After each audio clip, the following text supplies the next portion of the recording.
Programang ito ay rated SPG, striktong patnubay at gabay ng magulang ang kailangan. Patuloy na magbubulag-bulagan si Rigor. Hindi siya maniniwala kay Fatima na si Miguelito ang pumatay kay David. Pakanalang umano ni Tanggol ang pagsisinungaling ni Fatima. Mas lalo lang itong ikakagalit ni Rigor dahil ginagamit umano ni Tanggol ang pagkamatay ni David para manalo sa eleksyon. Sa taas ng pride ni Rigor ay kahit nasa harapan niya na ang katotohanan ay hindi niya ito makikita.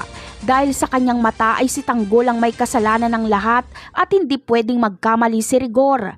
Kaya malaking pagsisisi ni Rigor kapag malaman niyang ang pamilya Guerrero na kanyang pinagsisilbihan ay siya palang pumatay kay David.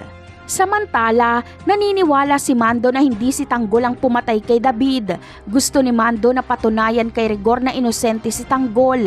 Kaya may isip ni Mando ang narecover nilang patalim.